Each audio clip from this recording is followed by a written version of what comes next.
Today, I have the beautiful Dawn McCarty on the Awaken Feminine podcast, and she's joining me all the way from Florida in the USA. Welcome to the show, Dawn. Thank you for having me. So excited to be here. So excited for our conversation because I know it's going to be amazing because I met you, gosh, quite a few months ago. And I was just like, I should have just recorded our conversation because that would have been just a I podcast. know. That was a great conversation. That was a great conversation. But Dawn, I always love to ask my guest this question before we dive into all things Dawn. And that is, what is your definition of an awakened feminine? An awakened feminine. Mm. Oh, somebody that can embrace their power within, that has that authenticity to feel secure in everything that they need to deliver to the world because the world needs to hear us. I love it. I'm getting full body tingles. So I love that. Thank you for sharing that definition with us. Now, Dawn, I would love for you to share with us who you are and what you do. Sure. I am Dawn McCarty, and I'm the founder of Securing Everything, which is a global cybersecurity company. And I have over 25 years of experience in that industry. And my passion is securing the everything beyond the corporate worlds. So even though I might be in cybersecurity, I really want to focus in on protecting and securing the individual. So I'm a human behavior and social engineering expert, which allows me to keep you informed of the tactics and the things that the online predators and scammers do to try and scam you out of what's yours.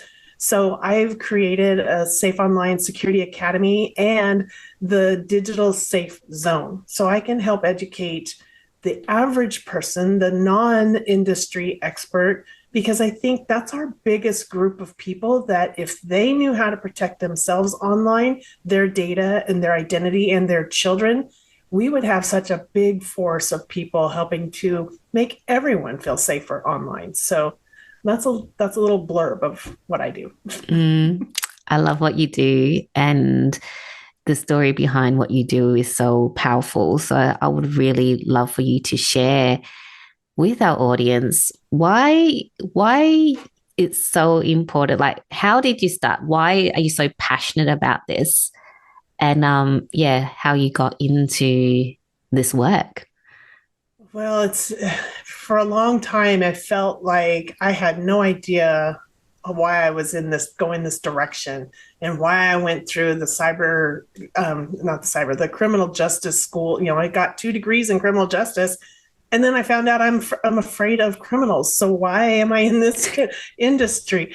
Working with them that close, it was like I need to be home with my kids. I need to make sure that I'm around for them, and this really isn't going to, it just didn't feel like a good fit. So before I had done that, though, I was already working in IT, and the market crashed, and it was really hard to stay in those jobs. So I thought, oh man, I need something way more secure than computers because this is crazy. I'm not going to be able to raise my kids on something that's so volatile, thinking computers was not a good industry to be in. And then, I went through the schooling and came back out, and I ended up saying, well, I think I'm just going to go back into computers. So what I have done is I've aligned what I learned in criminal justice and human behavior and victimology and all of those things, the psychology behind all of that. And I've tied it into the security piece of what I do in cybersecurity. So I see things a lot differently than most people do because of that experience and also my lived experience that I have from a kid, and how that's really how I ended up in this direction. Because for a long time I'm like, where am I going? What am I doing? What do I really want to be when I grow up?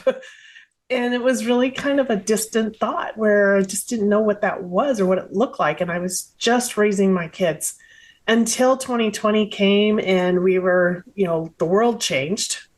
But I had an epiphany at that point that was like, there's so many people working and schooling from home right now, and we were nowhere ready for that, to protect their devices and how they connect to work or to school. And it was very scary for me because I'm thinking, oh my gosh, we have criminal, cyber creeps or cyber criminals, cyber hackers, whatever. I like to call them cyber creeps because it kind of encompasses all of them.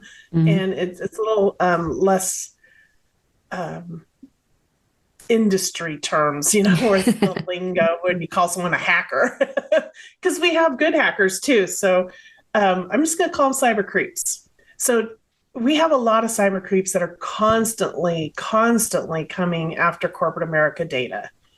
And now we have that data being accessed from homes. Well, are home networks secure? I don't know. I don't know how everybody secures their home networks. And that's what made me think, oh my gosh, we really have to do something to get this into the homes. But the epiphany came when I realized that there's such a huge increase in the reportings of online grooming and enticement and predators than ever before. So the National Center of Missing and Exploited Children had a 92% increase. And that's when I realized my purpose has always been leading me to this particular place in my life where I did not have a secure childhood. I did not have a safe childhood. I was faced with physical violence and abuse, where today's children face a lot of that online. And because of the world presence of the global internet, it can be so much more magnified for children today. So the internet is not a safe place for children to be unsupervised or undersupervised. But when I started really thinking about this, it's like I've always been protecting someone or something. Sometimes that was myself. So having a secure childhood to me would mean everything. And I think security for children, they need that security. And it is everything to them. So as they're growing up, they need to feel that security. They need to feel that safety. And I did not have that. So that's why I've named my company Securing Everything, because security is everything. And it's not necessarily about everything needs to be secured, which is true, but it's really about it. Security is really everything to a lot of people. So I then realized that my purpose was aligned with the fact that I am in a position today where we have the internet and I have these skills and I have that education and I have that lived experience where I can speak to anybody with authority and with the experience and the knowledge and everything that I need about the need to protect children online. And not just children, everybody needs to feel safe online.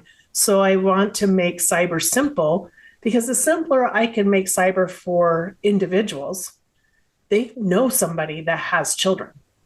So it doesn't just apply to parents, it applies to everybody, because we have parents, we have guardians, we have carers, we have school teachers and counselors, we have law enforcement and emergency units and all kinds of different type of people that have access to children that need to know how to keep them safe and how to secure their everything. So it's kind of like a very shortened version of how I got here. But having that security, I think, is so important today, because not knowing how to protect your kids online has got to be super scary. And kids are way more technical than a lot of parents. Kids were born in an era that these devices existed in the home. But when some of us were born, there was no device in the home, and the cell phone was huge. So only one person in the family might have had a cell phone. We had the pagers. I don't know if you remember those, with the number that came across the top. And yeah, those were the old-fashioned technology. Showing our age. I know, but it's true. So we have this parenting gap where a lot of times, when we were kids, or when some of us were kids, we had that transgenerational knowledge passed down from generations before us. But now we have a parent group that doesn't have knowledge on the internet passed down to them because their parents didn't know anything about the internet. So now we have a new frontier, basically, of trying to catch up with technology now, getting parents caught up to technology so that they can protect their kids because their kids might be technology experts, but they are not security experts. And the parents really need to step into that role and they need the knowledge on how to do that. It's not their fault that they don't know because it wasn't shared.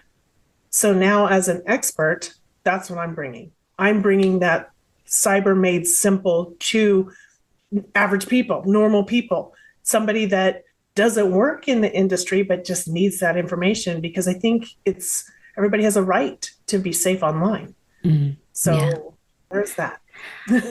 I love what you do. And as a parent to two young children, it's it scares me that they go like my older one's 8 now, or turning 8 soon, but she's starting to use the computer a lot more and it freaks me out. Um, you know, Yeah.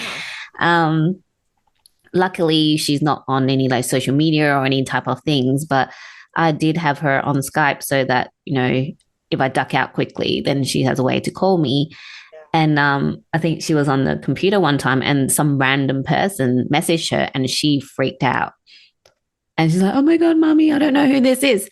So it's just so important that we get taught this. And I mean, I come from the generation where I did have computers. I think at home we had a computer when I was 12.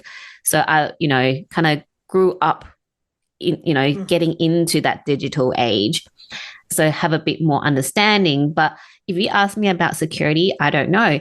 When I started using computers, there was like social media like ICQ, like the that's that used Oh to my come up. gosh. Oh gosh, Wow. you Takes me know, back. um, ICQ, and then you know even back, I mean, it wasn't sophisticated then. We didn't have all our personal information like on Facebook where everyone can access. How do we protect ourselves from that? Like I question those things, but I would not have a clue where to even start. I mean, the only thing I know is I have Norton on my computer, and I I guess And that it protects does me. something. Yeah, it does Yeah. something. It protects me from viruses, but that's the extent that I know. So, what you do is so important. And I want to dive a bit further into that. But I would really love for you to share your story about your childhood. So, because I can feel the passion coming out of your voice with why you do what you do. And just to give the audience more context about why this is so important to you, if you don't mind sharing your story, that would Oh, be sure, sure. amazing. Yeah. Yeah, absolutely. So I was abducted when I was almost 5 years old, and I was playing outside in our apartment complex, and it was a U-shaped apartment complex, so we were kind of concealed inside. And I was running up the stairs to my babysitter's house when I heard someone calling my name, and it took me a minute to figure out who it was. And they had to call me several times, and after this the second time calling me really loud, they said, "It's your mother." And I stopped. I'm like, "Oh." And then I realized who it was. And so I ran down to her because I hadn't seen her in a while. So we were estranged for on and off for a couple of years where she had moved into her own apartment, but she left me with my father. And we'd visit with her a couple of times. We'd go over there, and I would always go home with my dad. So I wasn't staying with her at all. And then she eventually just left the state. This was in Hollywood, California. And when she left, she moved to Colorado and she met and married someone else. And when he found out that she had a daughter and he had a daughter, they wanted to set up family and bring all of the kids and living under one roof. So they concocted this plan to come down and abduct me because they didn't want to deal with the law enforcement. And this is written in a memoir of my late stepfather, who is the person that my mother had married. This is his version of what I'm explaining now. is basically they didn't want to involve law enforcement. They didn't want to have to go through lengthy court hearings or anything like that. They just wanted to come down there, grab me, and come home. So instead of talking to my dad and asking him, hey, can she come and live with us or anything like that, no conversation, no attempt even to have a conversation with him. So they flew down to LA from Colorado and rented a car and drove over to the last known place. So she didn't even know where I was living at the time, if I was still living in the same place. So they decided to go ahead and try that. And that's when she saw me running up the stairs to my babysitter's house. It was real early in the morning. And because I knew everybody in that apartment complex, everybody knew who I was allowed to play down in the courtyard. There was families, although, in the apartment complex. So it was back then, it wasn't as unsafe as it is today.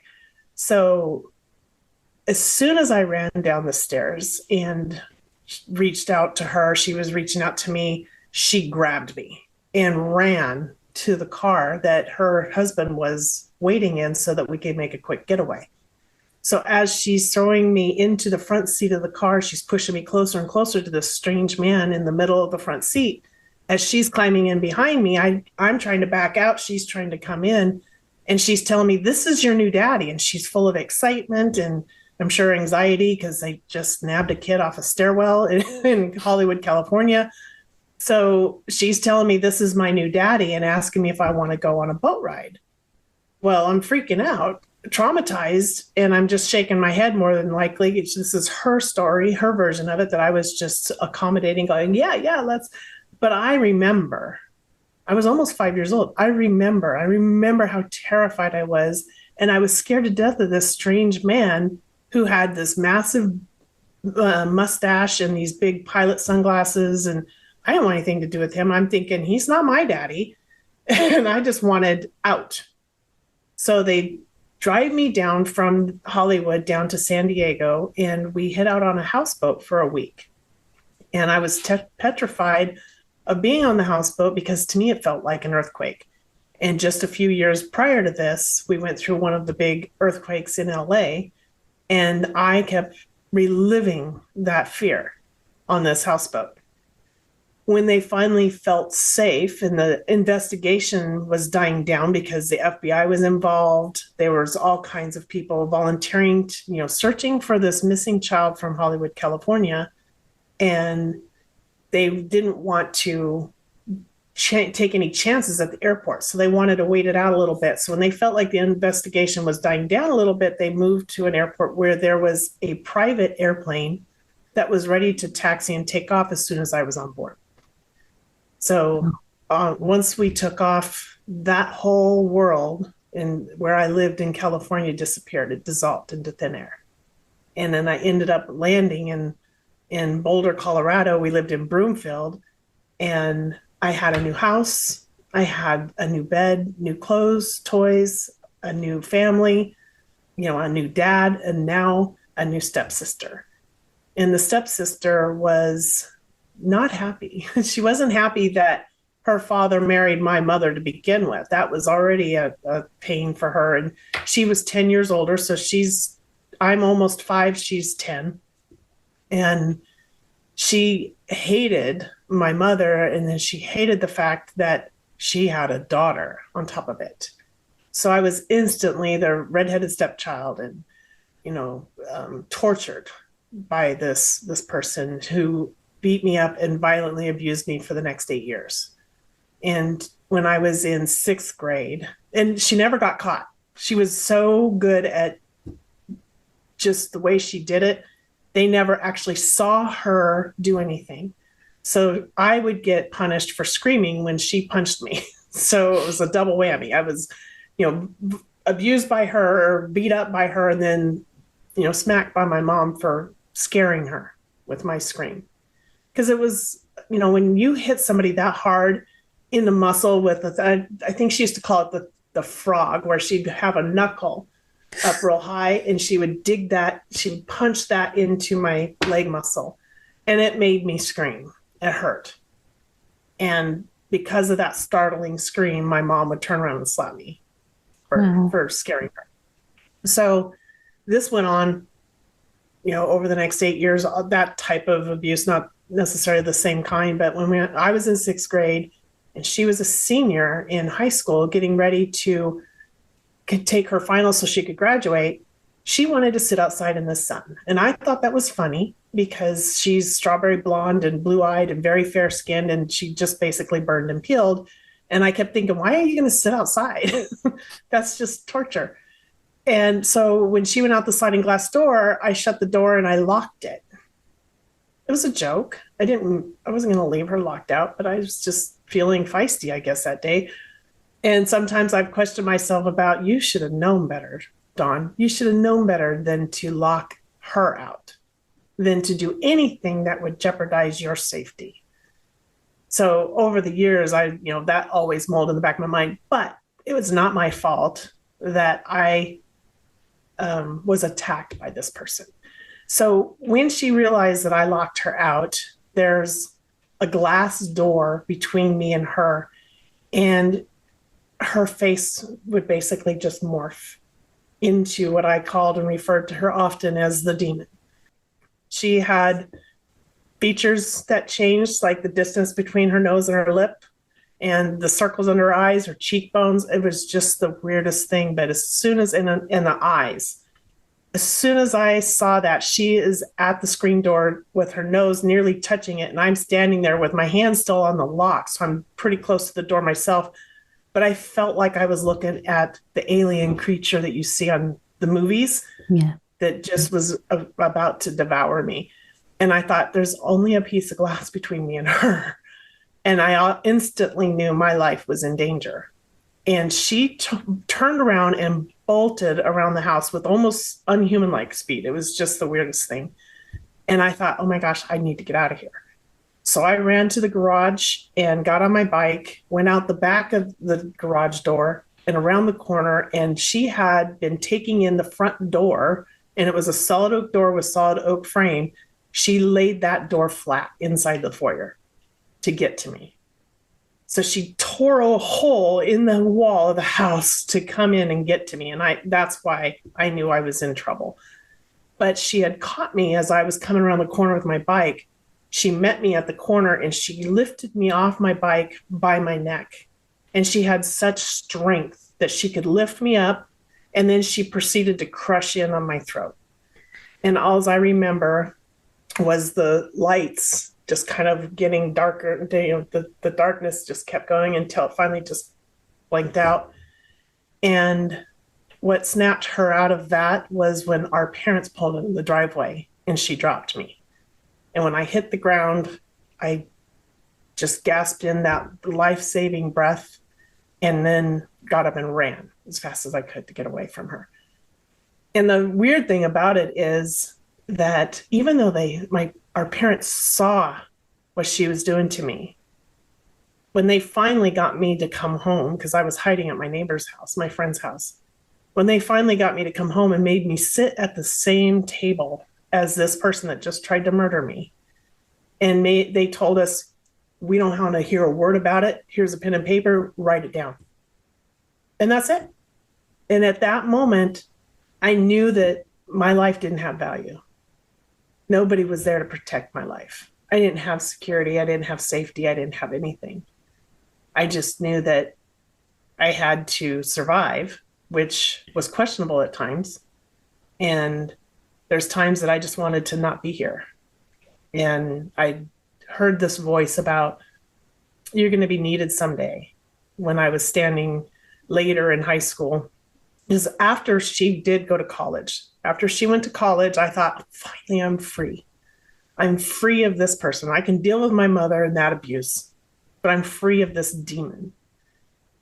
But I wasn't free.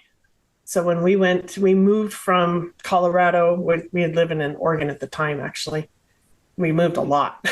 We constantly moved, like almost every 2 years. But when we moved to California again, I was trying to share my story with people. And we were part of the LDS church, and I would share that with my friends at church, and they were like, "You're a liar. There's no way what you're telling us is you're just a flat out liar. He's your dad. Nobody abducted you. You're just lying." And so I was bullied and ridiculed all over again. And it just felt like nobody cares about what I do. So I would stand at the kitchen counter and I'd see a knife laying there and I'd think, what would it be like if I just wasn't here? And I just didn't want to be there. And I just closed my eyes. And the next thing you know, I hear that small voice that says, "You're going to be needed someday." And then instantly filled with hope that there is a purpose for me to be here.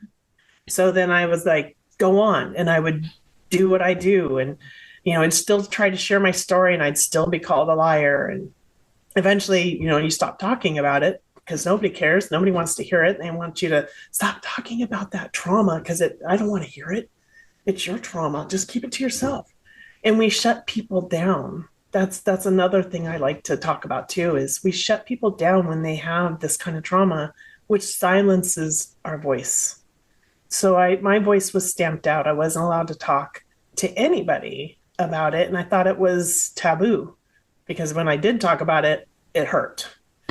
So fast forward, when I had my own children, my first child, I was holding them and I just felt this like enormous flood of overwhelming love for this little boy. And I thought, wow, what is that? What is this feeling? I just feel so overwhelmed. And that was unconditional love. This was the first time that I could recognize unconditional love. But I knew it before. I knew it before I was abducted. My dad and I had unconditional love, but I was taken from that. And that's when my insecurity began. So before that, life was great. And I had a parent that, cared for me and protected me and wanted me to be safe. And then I had this world of, from 5 years old on, that wasn't safe.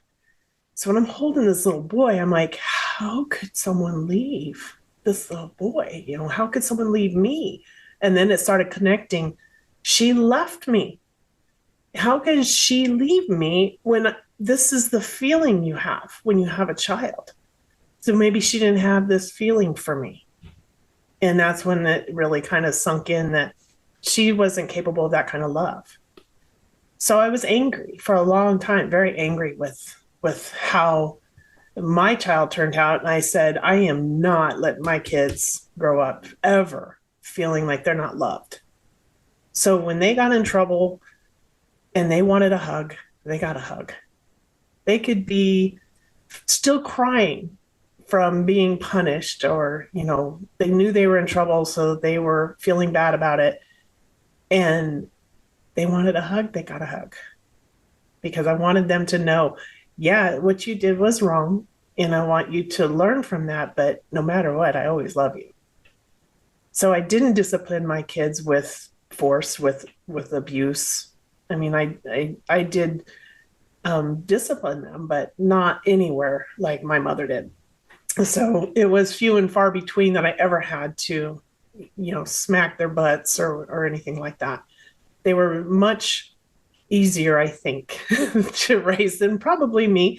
I was very independent and my mom wasn't really good at that. So but I didn't have the same kind of relationship with my kids that I have with my mom. So it didn't seem like it was as hard to raise a kid. So I still have this problem of understanding what was it about me that you didn't want or didn't love.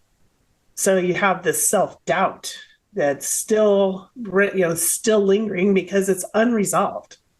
Just because someone shuts up doesn't mean things go away and things get better. It just means it's suppressed.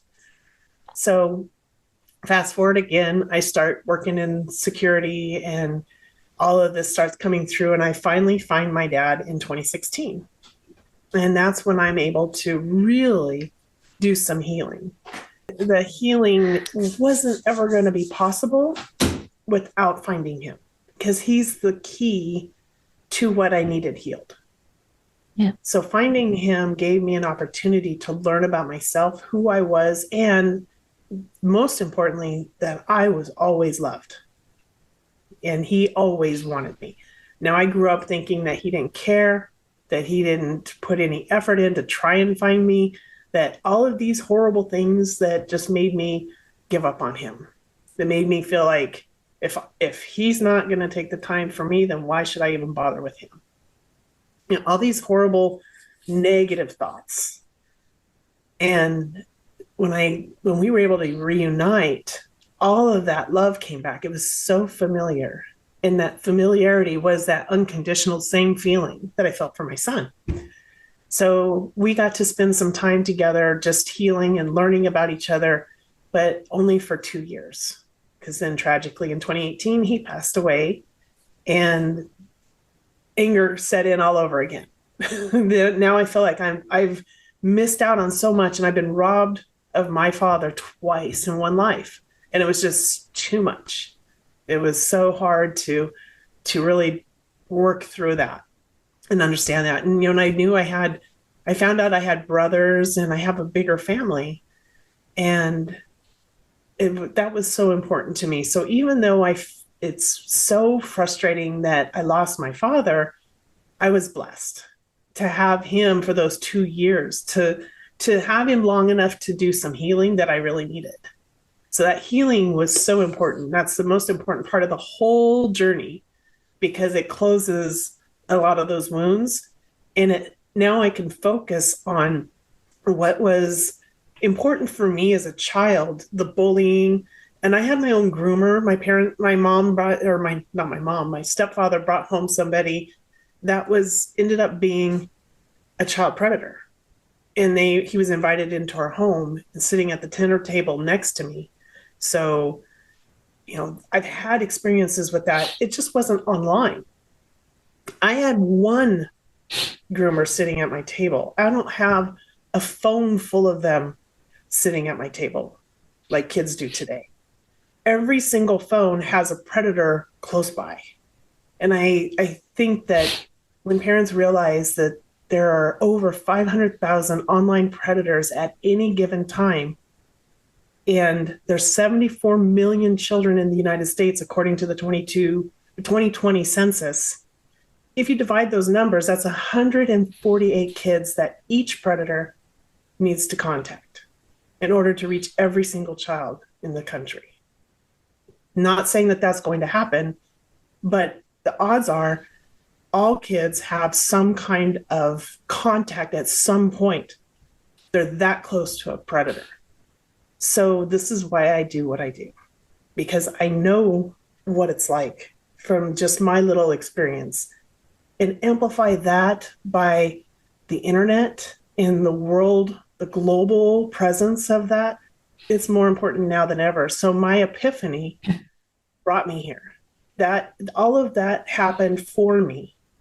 All of the tragedy, the bullying, the violence, it's not something today that I think that happened to me. It happened for me so that I could be here and speak about this and help parents realize kids need security.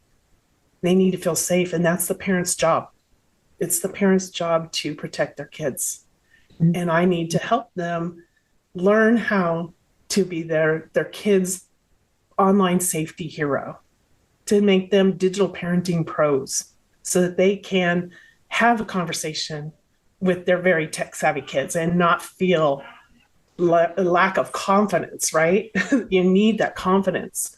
And that's what I want to give people, is confidence to speak to their children and not feel like they're just out of the league. So I started not knowing what a mouse was. And all the parents today know what a mouse is. I didn't know what a mouse with a tail that was connected to a device was when I started this. So if I can get to this point, starting off with not knowing what a mouse was, then I know that I can teach you guys how to be digital parenting pros. Whew, Dawn. This is the That was second. rough. this is the Oh, second time I've heard your story, and it still like, yeah, brings me to tears. But wow. Whew. So now you know why Dawn is so passionate about what she does.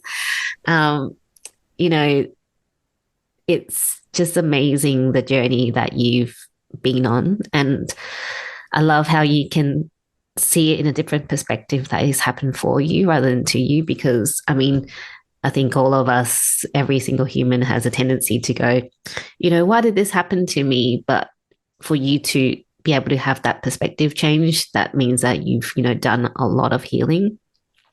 This question kind of came up, and I just wanted to ask this question before we dive in a little bit more about the security piece.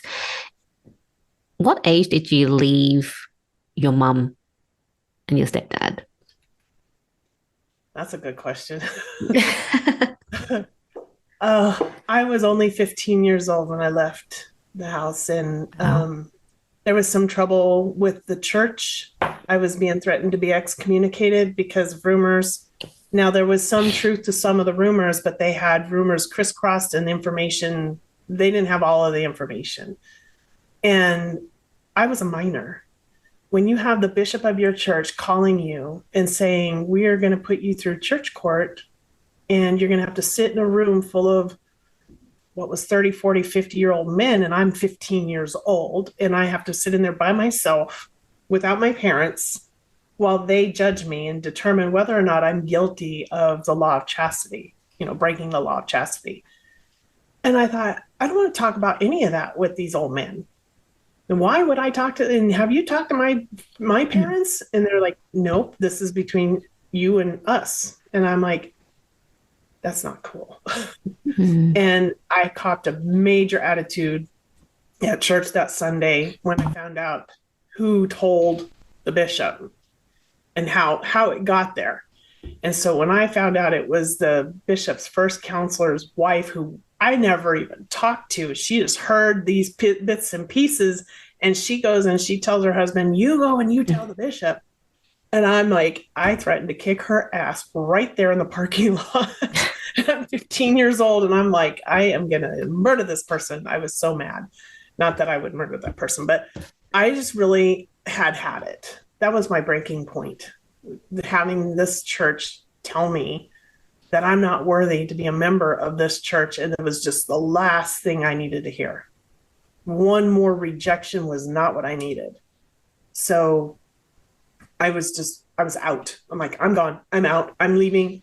You can keep this church. You can keep this life. I'm out of here.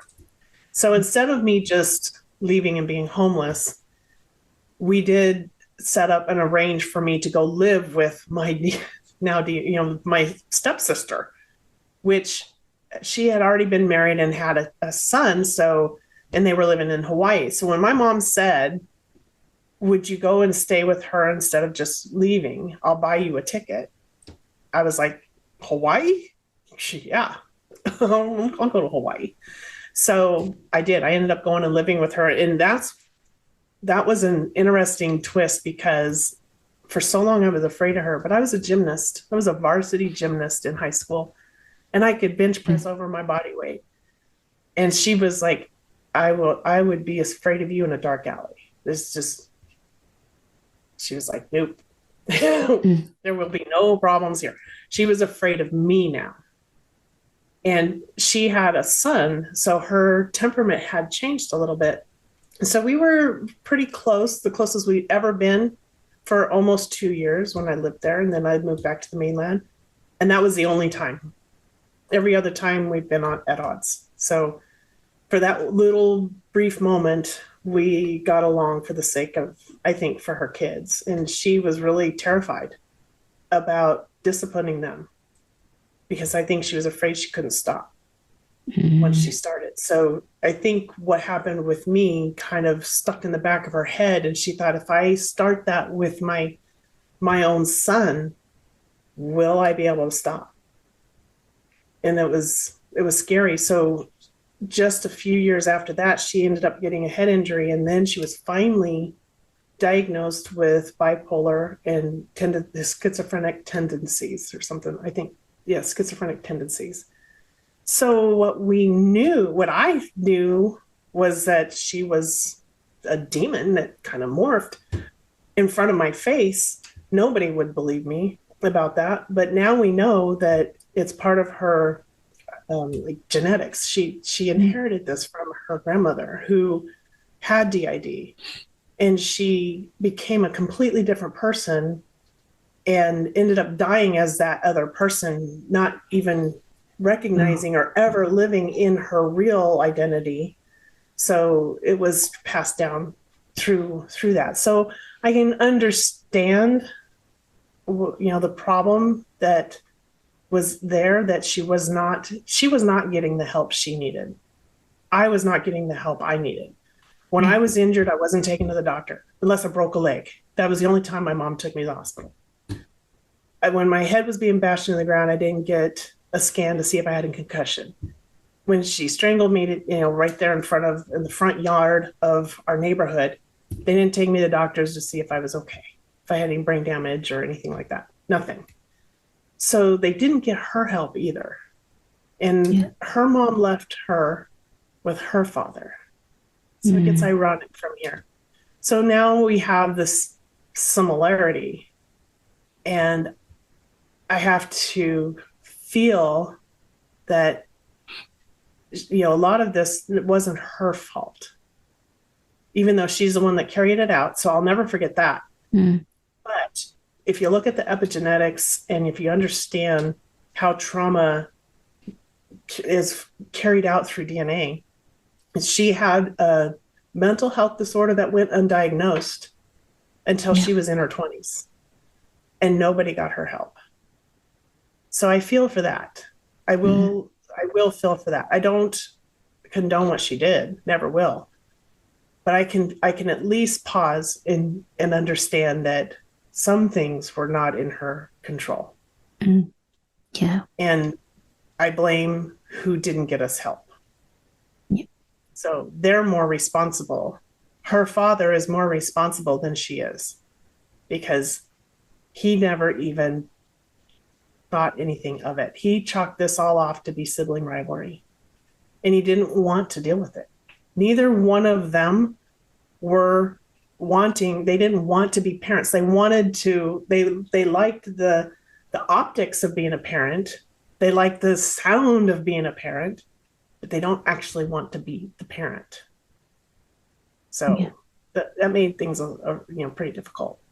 Oh, So when I was getting excommunicated, or threatened to be excommunicated when I left, my mom actually had me sign emancipation papers, because she said that when I leave, that she won't be responsible for me once I walk out her door. wow. So I was a legal adult at the age of 15, moving to Hawaii to live with my demon stepsister. And my mom had no problem saying, so long. Wow, Dawn.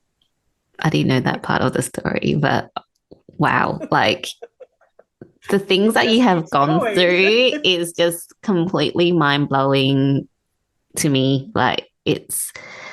But what I love is that, we can, you know, put ourselves in your shoes in like just that little moment to kind of get that understanding and go, wow, there are people out there who have all these experiences, but look at what they're doing in the world. Yeah, and that's the hard part too, is if you have no way of finding a path to healing, if you're not introduced to it, if you're not supported, or even find any kind of value. I think the value for me came after I left home. My life did change, and it not always in the best way, but I was around people that at least liked me. And I stopped talking about what happened to me as a child. So I didn't have that ruining any of my relationships, because I just keep it quiet until I got married. And then I told my husband, but it wasn't urgent as much as it was when I was a kid. So it was just something that had happened, and it was in the past, and it was okay. So I think people really need to have the platform to open up their mouths and talk about what happened to them, Yeah. because that's how we heal. We have to express it. If we're not expressing what we've gone through, then we're suppressing. And as long as we're suppressing, we're in a victim mode. Mm. And if we stay in a victim mode, we won't get the help that we need, Yeah. because it's really hard to see past the victim part of it. Yeah. So we have to be able to speak. We need to talk, and even if it's just with a therapist, it doesn't have to be on a podcast. Nobody needs to do this. I'm doing this because I'm trying to spread awareness, and hopefully someone out there who's gone through something I've gone through or something similar can see that they just need to use their voice, and they can choose how they use their voice. But they need to know that if I can do this, then you can too. And you can do it in a safe way, in a setting that you're comfortable with, but you need to start talking. You need to secure your own inner child, because that's who you are deep down inside. And if you don't reconnect with that true inner self, you're not living authentically. Yeah. Thank you. That was really powerful. Yeah. And when we express, we release the shame, because a lot of it has to do with feeling shame of what has happened in the past. And when we speak about it, we let go of that shame, because we are Yeah, making it known, exactly. and it's part of the healing. Yeah. Mm-hmm. Yeah, Shame is really, really damaging. it is. It's counterproductive too, and it really can hold us back. So Yes. it's really important that we we have that release. Yeah. So Dawn, am I looking at the time? I'm like, I need you to come back. But um, just I would really love to touch on the security piece for parents, because for me as a parent to young children who are starting on their online journey, what is the most important thing that parents or people need to know about protecting themselves in the online space? I think one of the biggest obstacles is the fear of technology, but they need to understand that technology can actually be your tool. So you don't need to fear technology, you need to leverage technology. You don't have to know everything about technology, because even I don't know everything about technology. There's parts of this industry that is so big now that you just can't know it all. So that's why there's so much need, because we have different areas in the security field that there's just a lot of need. There's a lot of positions in cybersecurity, so you don't have to know it all, but you don't have to be an industry expert. You just need access to one. So I'm your industry expert, and I can help you learn what you need to know, not everything. You don't need to open up and swallow everything. There's just specific things that once you learn the basics, then you'll be able to understand and learn and navigate your way through it. And I'm always there to help with that navigation. So my courses they're being completely redone, because we've needed to amp up and kind of modernize the training. So everything's going to be starting brand new, and I'm excited about the direction that that's going. So it's Yeah. really going to be more helping parents become that hero and helping them on their hero's journey to being that security expert. And I don't mean security like you have to be cybersecurity. I mean your child's security Mm, expert. yeah. I love that. Just from what you're talking about, I I'm assuming that it's not just about security, it's also about the relationship and making your child feel safe outside The of the online communication. space. Yeah. Yeah. Yeah. Which is very I'm going to help important. parents learn how to talk to their kids about tech. Yeah. When you learn the little lingo and the acronyms and things that seem so overwhelming because there's so much of it, but if I show you where to find out or how to find out, Mm, then you have tools. I'm going to build a toolbox for you. And then you can tap into whatever tool you need to use in every single home is going to need different tools, because this isn't a cookie cutter. It's every family gets to make the decision on what kind of security needs they need to put in place. We have different needs, different children with different age groups, so it's age appropriateness. So there's all kinds of things that make each toolbox a little bit different than the other.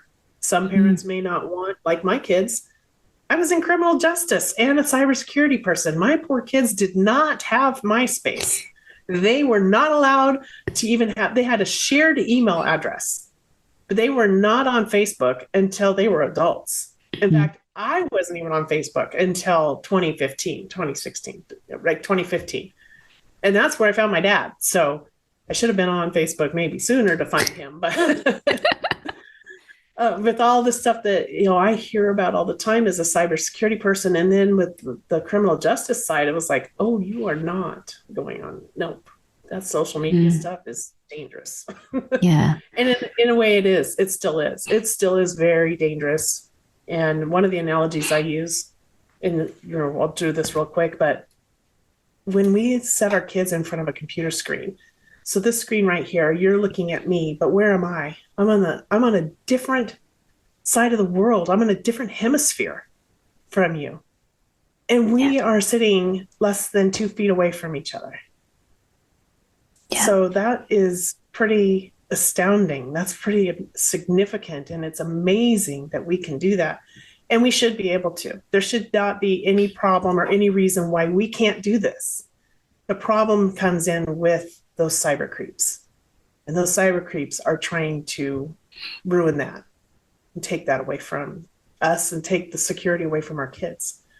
So when we set our kids in front of this monitor, you're setting them in front of the world. You're opening up the doorway to the world, not to your front yard. So if you set boundaries for your kids in your yard and you say, okay, well, you're a toddler, so you can stay on the porch here with me. And that's as far as you can go. But then they're in elementary school, so you let them play out in the grass a little bit. Toddlers have to stay on the porch, but the elementary school kids can play in the grass. And then when they're a little more older in the elementary grades, you might let them play in the backyard by themselves without you having to sit there and watch them, right? And then when they're teenagers, they can walk around the block, maybe walk over a couple blocks, maybe they can go into town with their friends. So you have these boundaries for these kids, and these are very close to home, very close to home. But when you have a kid on the internet, what's your boundary? How far can they go? Yeah. Because right now I'm in Florida and you're in Australia. So this is how far your kid can go. Yeah. Easily. And it may not be Australia. It might not be the United States. Where else could they be? So you just don't know where these predators are from, and they have the same access that you and I have. But they're a little shady with it. So that's why it's important that we teach parents how to set those boundaries for the kids. The kids want to be free on the internet, but unfortunately, it's just not logical. It's not realistic. When you have a teenager that wants to drive a car, what do? It's a 3,000-pound vehicle. And we're going to give it over to a 16-year-old and say, here's the keys, go drive. Okay, but what do they have to do before they get those keys? They have to take driver's ed, and they have to have good grades, or they can't take driver's ed. So if they take driver's ed, that's a whole semester or 2 semesters now. I don't even know how long. I think it's different in Australia. Yeah, but then they have to drive around with that teacher, and they have to learn how to do it with all these kids in the car. So there's peer pressure, and but they have this going on at school now, and then they can get a permit if they pass. When they get the permit, that means that they have to drive with someone who is licensed in the car with them for a certain amount of time. And they have to have so many hours of that before they can even take the test, the written test, to drive a car. Once they take the written test, then they have to actually take a solo driving test with a licensed person that can pass them or not, to give them that little card that says you are legally allowed to drive.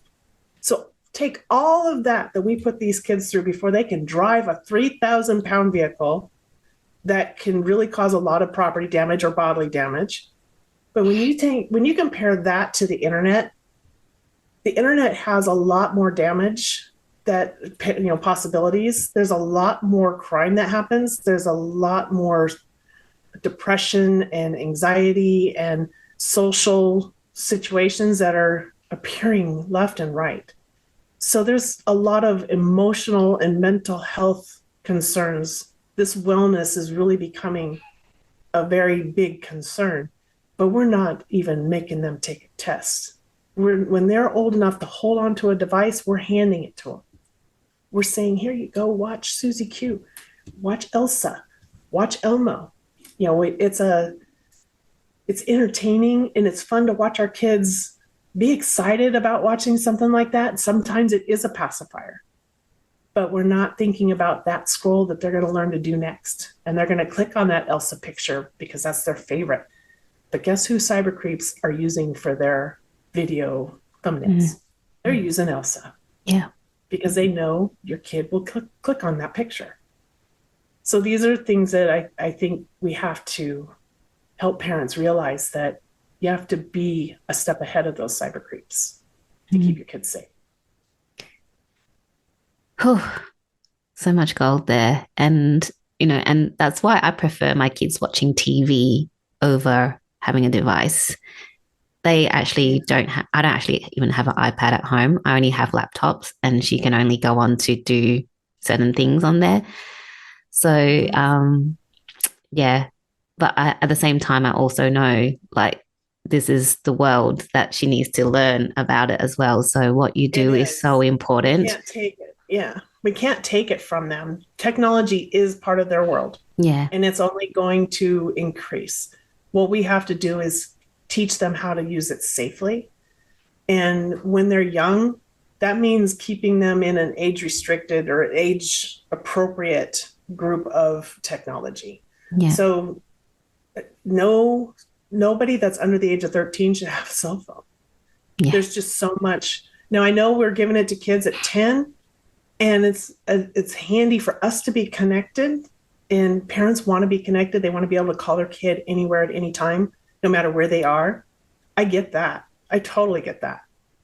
Unfortunately, what they're doing with that cell phone is part of what parents need to have a control over. And so that's what we need to teach. How do you protect your 10-year-old? If you're going to give the 10-year-old a phone, how are you keeping him from being in chat rooms or playing games all day? Yeah. How are we putting those boundaries in place? Yeah. And like you say, like when you experienced, your journey, everything was in the physical reality.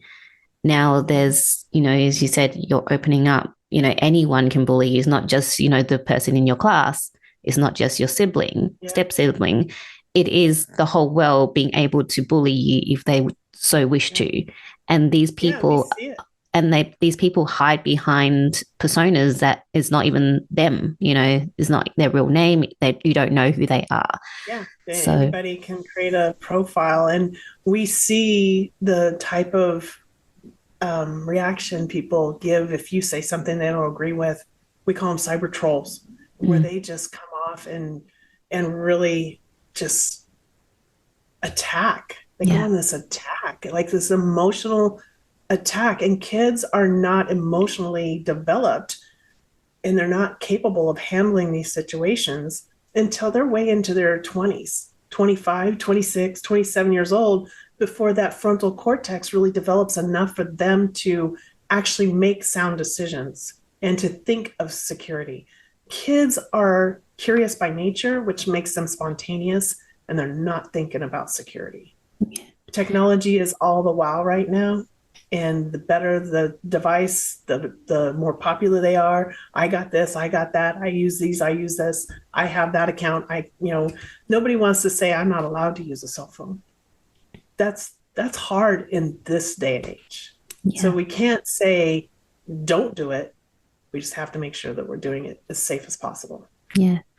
And, just adding on, even adults when they're in their what, 40s, if you've been trolled, you see people that commit suicide because they were Yeah. trolled and they're like full grown adults.